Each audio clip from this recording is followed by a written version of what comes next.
Hello everybody, this is Dr. Gary Merzinski from Luzerne County Community College, and this is Principles of Economics 2, Microeconomics, our Econ 152 course, and we are ready for Chapter 11. This is the chapter on oligopoly. So let's get started. We are in the midst of a series of chapters where we're looking at different market structures, and the market structures vary based on the level of competition, the number of sellers. So far we've looked at pure competition, where there are hundreds, even thousands of sellers, and we looked at the other end of the spectrum, where there's just one seller, monopoly. Most of the product markets in our economy are either oligopolies or monopolistic competition. An oligopoly is a market structure where, in the product market, there are a few large firms that have most of the market share. So that's what we're looking at here. The oligopolists have a lot of market power. If you have a large amount of market share, that gives you market power. So what we're going to look at in this chapter is what determines how much market power a firm has, how do firms in an oligopoly set prices and output, and what problems do they have in maintaining price and profit. Here is the range of market structures, and you can see as you go to the left there's more competition, as you go to the right there's less competition. So we're looking at oligopoly in this chapter. There are a few number of firms. I should point out that your textbook singles out a fifth market structure, duopoly, but really that is an oligopoly where there are two sellers. And that might be the case in a local market. You might have only two choices of cell phone service, for example, whereas nationally you might have three or four, but locally it could be a duopoly. But really that's an oligopoly, so we're not going to treat that as a separate market structure. How about barriers to entry? If it's an oligopoly and if there are just a few firms that have most of the market share, there's a reason for that. There's some sort of barrier to entry, a significant barrier to entry that's keeping other sellers out or making it difficult for them to compete. And so we're going to look at various oligopolies and we're going to think about what are the barriers to entry in these markets. The oligopolists have substantial market power, and here's the interesting thing. Sometimes it's a standardized product, sometimes it's a differentiated product, so it's not really one or the other. It could be either, depending on the market. What determines an oligopolist's market power, or any firm's market power in any market? The number of producers. That is one way to think about market power. So if there's a few number of producers, then you might say that gives them market power. But it could be a market that has many, many producers, but if only a couple have most of the market share, the U.S. beer market is an example of this, then the two large firms have a lot of market power, even though there's many, many producers and sellers. Really, it's the size of each firm that determines market power, the size of each firm relative to each other. Whether there are barriers to entry, that determines market power, and if there's a substitute good, that would determine market power as well. We'll be talking about all of these things in this chapter. As I said, it's not enough to just look at the number of sellers and use that to determine whether it's an oligopoly or not, because the beer market has 7,000 sellers. However, there are the four largest, that combined have 80% of total industry output. In other words, 80% of market share. Miller Coors and Anheuser-Busch are the two largest, and I don't know what percent they have, but it's probably 60-some%. So the top two, there's a big drop-off from 2 to 3. And you'll see who the four are in a minute. You're going to see a list of oligopolies and who the sellers are, who the oligopolists are. But that's just one example. Cell phone market, as I said, that is an oligopoly. Verizon, T-Mobile, and AT&T have 80% market share combined. So definitely an oligopoly market. The best way to measure whether it's an oligopoly or not is to come up with the concentration ratio. Now, some economists look at the 3-firm concentration ratio. In our textbook, it's the 4-firm concentration ratio. So, of the 4 largest sellers in the product market, what is their combined market share? And the examples you'll see in this chapter are looking at, the simple hypothetical examples we're going to look at are looking at number of units sold, what percentage of the total number of units sold. It's usually industry sales. What percentage of industry sales that is used to compute market share and therefore concentration ratio. But you can see, if you're going to use number of units sold, if the total output of the market is 1 million per month, and if the 4 largest firms account for 700,000 of the million, then the 4-firm concentration ratio would be 70%. Now there's not general consensus on what concentration ratio you need for it to be an oligopoly. So we're going to go with what your textbook says, which is if it's above 60%, it's an oligopoly. So that means it's not monopolistic competition, for example. It's very easy to know whether, the difference between oligopoly and monopoly. Monopoly, there's only one seller. So if there's more than one seller, it's definitely not monopoly, right? Then you're moving into oligopoly territory. But what is the dividing line between oligopoly and monopolistic competition? There's not one number that everybody agrees upon. And in fact, the next chapter is monopolistic competition. In that chapter, you're going to be told that a 4-firm concentration ratio of less than 40% makes it monopolistic competition. A 4-firm concentration ratio above 60% makes it an oligopoly. So what happens to a product market that falls in between 40% and 60%? That's kind of a gray area. But I just wanted you to know that there's not like universal consensus on a very specific concentration ratio. That's the dividing line. But you get the general idea. These are product markets that are oligopolies. Video game consoles. You have 3 choices. Sony, Microsoft, and Nintendo have 100% market share. Laser eye surgery, there are 2 oligopolists that have 100% market share. Now, you don't purchase, it's not a consumer product, but the eye doctor you go to for laser eye surgery, their practice has to purchase this technology from one of 2 sellers. And those are the 2 sellers. Tennis balls. So what, before we go on, what is the barrier to entry for those 2 markets? In both cases, it's proprietary technology. Tennis balls. You have 4 choices, and only 4 choices. This is the one that is confusing to me. And I used to play a lot of tennis when I was younger, like in junior high school and high school. And when you go to the store to buy tennis balls, they come in a package of 3. And usually you have a number on it. So if you buy Wilson balls, they'll say Wilson 4. So as you're bouncing the balls around on a tennis court where there's 5 courts across and the balls become commingled, yours are the Wilson 4s. But there are only 4 choices. So what is the barrier to entry? I don't have an answer for you. I really don't know why this is an oligopoly. Why is another sports equipment manufacturer not competing in this market? I really don't know the answer to that question. These are, I would say, standardized products, wouldn't you say?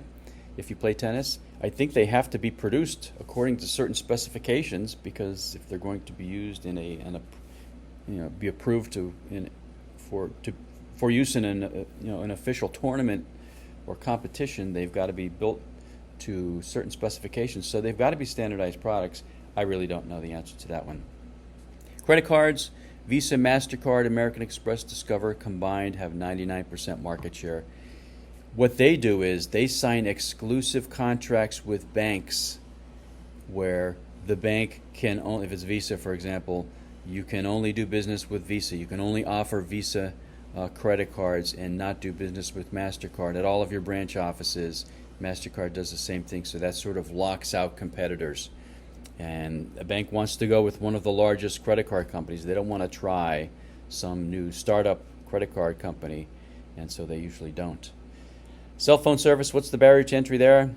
significant capital costs. Think about how expensive it is to build out a national network of infrastructure, of cell phone towers and antennas and repeaters and other telecommunications equipment. It's exorbitant, so it would be very difficult for a cell phone service company to. You can't start local and only offer in one area. Nobody would want to buy your service if it only works in Pennsylvania, for example. And you can look through the rest of these. I did mention beer at the bottom of the list. You can see Anheuser-Busch, Miller Coors, Constellation Brewing, and Heineken. You probably thought Heineken was made by one of the others. Anheuser-Busch and Miller Coors, you'd be surprised how many brands they own. You might think these brands are independent breweries. They are not. Go to their websites. You'd be really surprised to see how many brands. And this has happened over the years through acquisitions. These two breweries, Miller Coors joined together and then started purchasing other breweries. Same thing with Anheuser-Busch. They joined with InBev, a Belgian beer company, which brought some European beers into their product lines. But yeah, they make lots of beers that you would probably have thought were separate breweries. The 4 firm concentration ratios you just saw were for national markets. It can be more concentrated in your local market. As I mentioned, it might be that you only have 2 choices for cell phone coverage in your local area. If you live in a rural area, maybe T-Mobile doesn't have good coverage in that area. It might only have 2 options in that case. How about newspapers? Some markets are really hyper-local, right? They are only local. The restaurant industry, for example. When you're choosing where to go out for dinner, your local sports bar, let's say, doesn't really compete with sports bars in New York City.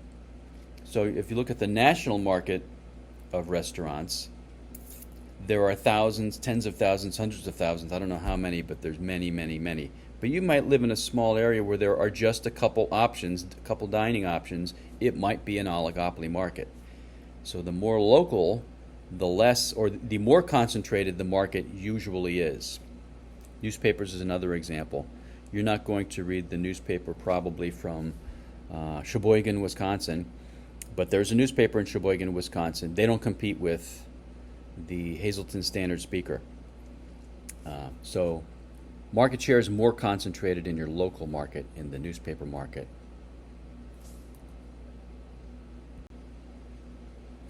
Characteristics of an oligopoly market: there are only a few firms that have most of the market share.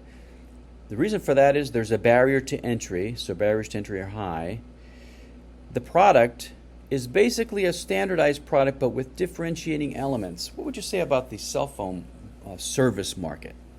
Is that a standardized product to you? It has become more standardized in the last 10 or 15 years. 10 years ago, you might have a stronger opinion about whether Verizon has better quality service than AT&T Wireless, for example, based on reliability or coverage, but they're very close now. And what varies is the packages that they offer you. That's how they're trying to differentiate themselves, I think. And also the deals on equipment. That's another way they're trying to differentiate themselves. But the basic product is probably a standardized product. So generally one firm's product will substitute for another's, but they have substantial market power. The oligopolists do in the market. We're going to once again return to our hypothetical example of the personal computer market, except now, this being a hypothetical example, we can make this market whatever we want to make it, can't we? We're going to make it an oligopoly now. And so we're going to say that there are just 3 sellers in this market, and there are 20,000 computers sold per month at the current market price. And here is how it breaks down. Universal Electronics is the largest seller. They're selling 8,000 of the 20,000, so they have 40% market share. World Computers has 6,500. International Semiconductor has 5,500, and you can see what their market shares are. This is the market demand curve. So the price is $1,000, and so at that price, the consumers want 20,000 computers per month. Now, the oligopolists, the most important thing to them is their market share. They measure their market share, they monitor their market share, they try to acquire more market share. If they do acquire more market share, then one of their rivals loses market share. This is a good time for me to get our terminology straight. An oligopoly market, you wouldn't really say that it's a competitive market, even though there are competitors. If there are a few large firms that have most of the market share, they don't really engage in competitive behavior. They engage in rivalrous behavior. It's a very rivalrous market. So the three rivals are interdependent in their decision making, because when one rival makes a decision to do something, like maybe change the price, they have to think about how will their rivals react, because they will react. Because if they take an action to increase their market share, their rivals are going to notice immediately. If an oligopolist wants to increase its market share, increase its sales, then it has two options. It can change its price. That's what's known as price competition. For example, if they lower their price, you would think that would increase their sales, right? That's one option. They can do things other than change the price, and that's what's known as non-price competition. We're going to look at both of these. And as I said, as soon as they are successful in increasing their market share, their rivals are going to notice, and they're going to respond. They're going to retaliate. So decisions, oligopolists' decisions, are interdependent. Before you take an action, you try to predict the response of your rivals, because they will respond. So we're going to be talking about these things in the next few slides. Let's first look at price competition. One of the rivals could decide to lower its price from $1,000 to $900, and they would expect to increase sales, right? The question is, how many of the customers that were buying from the other two oligopolists would leave and come to this seller who's now selling at $900? It depends on the kind of oligopoly, and there are two kinds. A pure oligopoly is where it's a standardized product. There's no real or perceived difference in the products sold by the different oligopolists. Then there's a differentiated oligopoly. A differentiated oligopoly is when there's a real difference in functionality or quality, or it could just be that there's a perceived difference. And as you probably learned in the Principles of Marketing course, branding sometimes creates a perceived difference if successful. Through advertising and promotion, you can convince the buyer that there is a real difference between the products, even if there's not really a difference at all, or very, very slight. Do you think there's a difference in the quality of bottled water? Like, let's compare the two largest sellers of bottled water. This is actually not an oligopoly, but Coca-Cola sells Dasani, and Pepsi sells Aquafina. I think they're the two largest in market share. How different is the product really? And yet they have very strong branding behind these products. Anyway, that's an example of a differentiated product. If it's an oligopoly, many times it's a differentiated oligopoly. So if it is a pure oligopoly, then all buyers would leave the other two sellers and buy from the $900 computer seller. If it's a differentiated oligopoly, the other two sellers can keep will probably keep some of their buyers through brand loyalty. Most times it's a differentiated oligopoly, and so that's what would happen.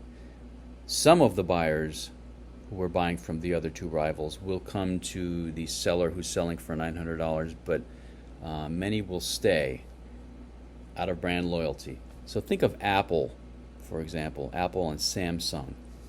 producers of, just look at the smartphone market for now, the two largest oligopolists selling cell phones. Are you brand loyal to either one of those? So if there's a significant or even a modest price difference, maybe a sale, if Apple were to have a sale, would a Samsung buyer leave Samsung and buy from Apple if they're brand loyal to Samsung? Not all of them. It's more difficult. That's an example of a differentiated oligopoly, the smartphone market. But however successful the $900 seller is, the other two sellers will notice immediately and retaliate. So how might they retaliate? They can step up marketing efforts, non-price competition, or they can themselves cut prices. If they decided to focus on non-price competition, what does that mean? Increase advertising spending, repackage computers, maybe make some more changes to their computers to try to differentiate, focus more on sales, that's product differentiation, but more likely they're going to cut their prices because that's the more immediate way to stop the rival from gaining market share. So they will match the price cut. If one of the three sellers lowers the price, the other two will most likely, very high probability, they will match that price cut.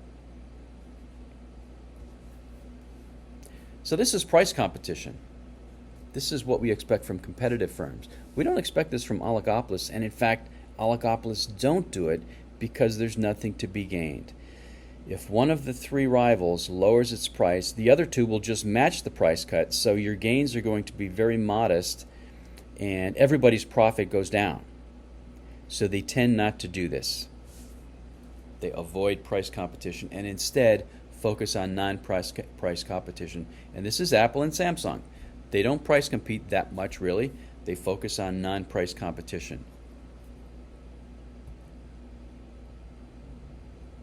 Again, firms in an oligopoly are interdependent in their decision making because before they take an action, they try to predict what their rival will do to retaliate, because they will retaliate. They'll immediately notice any change in market shares. These are measured monthly, but even weekly they know if something is happening. Preserving market share is the most important thing for an oligopolist. Again, if you have 30% market share and you lose 2%, then that 2% went to one of the other two rivals. This is not acceptable. You have to retaliate. And this is starting to repeat here these next couple slides, but this will reinforce this idea to you. If one of the firms lowers its price, trying to undercut its rivals, then the rivals will notice immediately, and they don't want to lose their market share, and so they will retaliate by lowering their prices as well. So once again, if you're one of the three oligopolists and you're thinking about lowering your price, you could do that, but just know that your rivals are going to match the price decrease. And so why would you lower your price to try to gain market share? If the other two rivals lower their prices too, you're not going to gain any market share. Now the market's actually going to produce and sell more, because the law of demand says if the market price goes from 1,000 to 900, which is what would happen, then consumers will buy more units. So instead of 20,000 per month, it might go up to 21,000 or 22,000. But you would get just whatever your market share is of that increase. So yes, your sales would go up, but the prices come down, so everybody's profit decreases. So for this reason, oligopolists usually do not price compete. When they do that, everybody loses. Would you raise your price to try to increase your profit situation? If you increase the price, then the difference between price and your average total cost is larger, right? But the quantity demanded goes down. That's the law of demand, right? You have a demand curve that will tell you how many fewer units you'll sell at the increased price. If you increase your price, here's the other important thing: rivals will not follow you. because they stand to gain some of your buyers. Some of your buyers are going to leave you when you raise your price, say from 1,000 to 1,100. They're going to go to the other two rivals, so they will not match a price increase. They will match a price decrease. They will not match a price increase. Again, non-price competition, what types of actions might these be? Advertising, spend more on advertising, and so think about some of the oligopolies you're aware of. The smartphone market, definitely, a lot of advertising. How about the cola market? Coke and Pepsi, definitely, lots of advertising. Product differentiation, we do see this in the cell phone market, differentiating the smartphones. That definitely happens. Cell phone market, not as much. It's more advertising. Some of they differentiate by offering different deals on the equipment when you buy their product, which is the cell phone service, but that's about it. Let's think about what the demand curve looks like for the individual firm in an oligopoly, if you're one of the oligopolists. It tells you how buyers will react when you raise your price or lower your price, right? It shows you the change in quantity demanded. But I just told you that if you lower your price, your rivals are going to match that price, and so you're not going to gain that many more buyers relative to the change in the price, because your market share will not change. It's just that the market will produce more, and your share of that increase in buyers will be determined by your market share, but it will not be significant compared to the price change that's needed to increase the number of sales, right? So, do you remember the chapter on elasticity, chapter 5? When you lower your price, the increase in quantity demanded will be small compared to the decrease in price. That's what's known as inelastic demand, when buyers underreact to the price change. When you lower the price, the law of demand says quantity demanded will increase, but the increase will be small compared to the price change. That's inelastic demand. Buyers underreacted to the price change.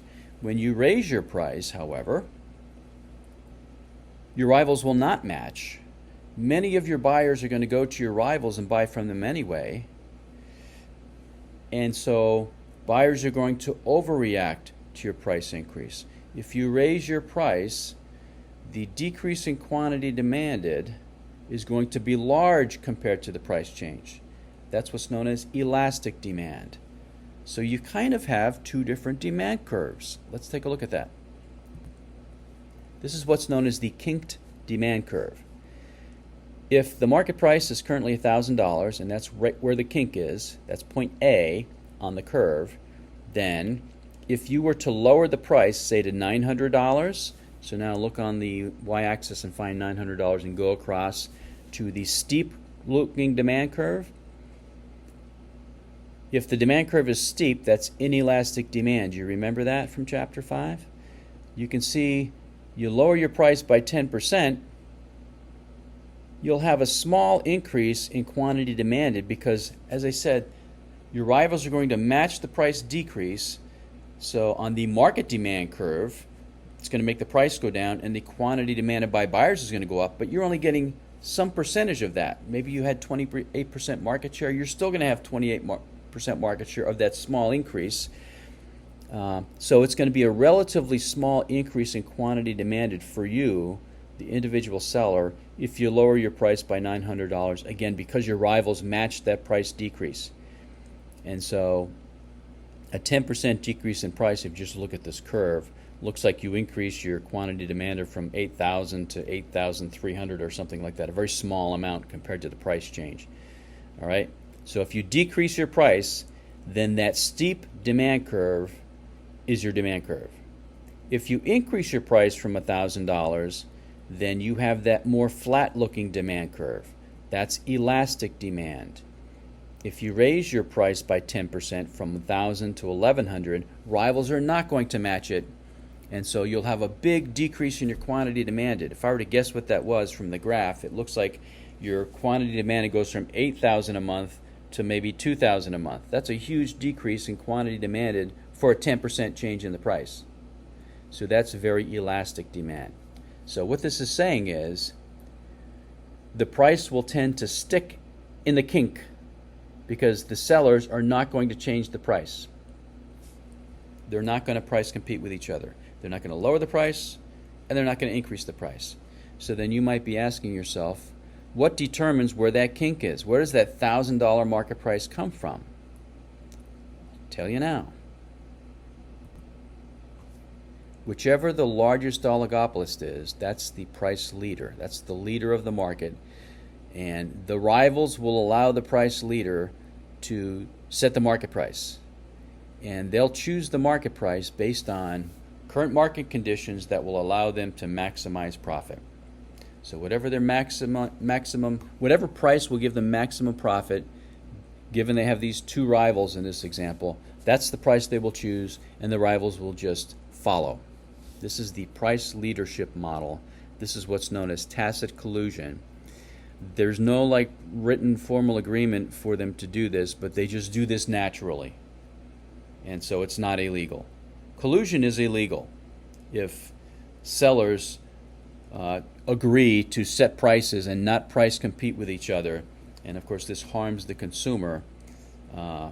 But this is if it can be proved. If there have been meetings and any kind of documentation would have to be necessary to document that this agreement was made, price fixing.